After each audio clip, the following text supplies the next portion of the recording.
Mr. Adams, in 1991, you pleaded guilty to 2 counts of withholding information from Congress regarding your involvement in the Iran-Contra affair, for which you were later pardoned by President George H.W. Bush.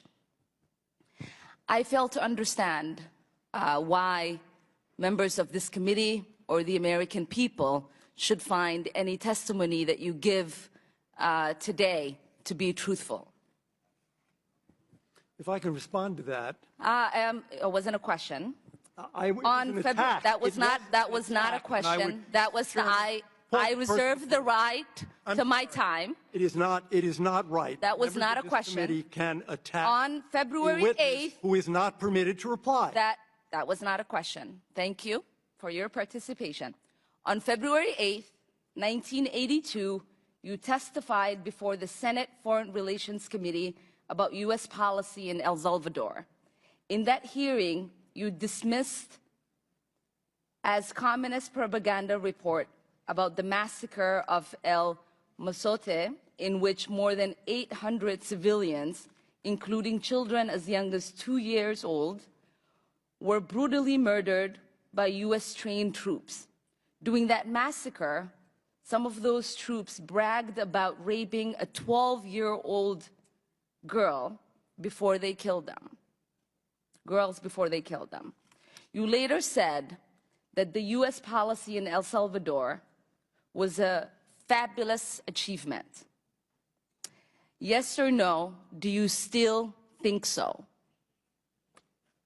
From the day that President Duarte was elected in a free election to this day, El Salvador has been a democracy. That's a fabulous achievement.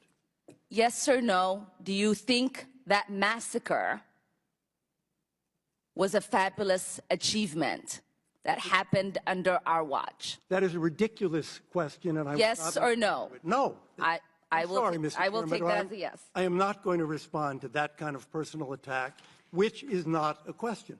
Yes or no, would you support an armed faction within Venezuela that engages in war crimes, crimes against humanity or genocide, if you believe they were serving U.S. interest, as you did in Guatemala, El Salvador, and Nicaragua?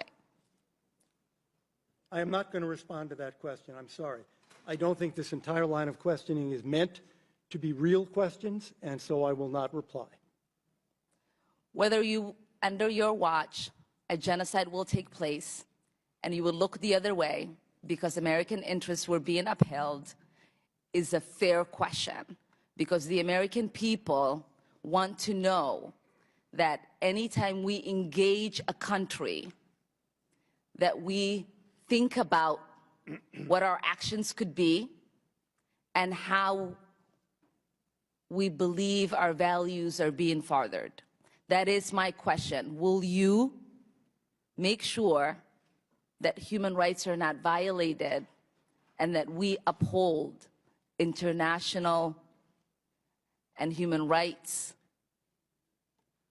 I suppose there is a question in there, and the answer is that the entire thrust of American policy in Venezuela is to support the Venezuelan people's effort to restore democracy to their country. That's our policy. I don't think anybody disputes that. The question I had for you is that does the interest of the United States include protecting human rights and include protecting people against genocide? That is always the position of the United States. Thank you. I yield back.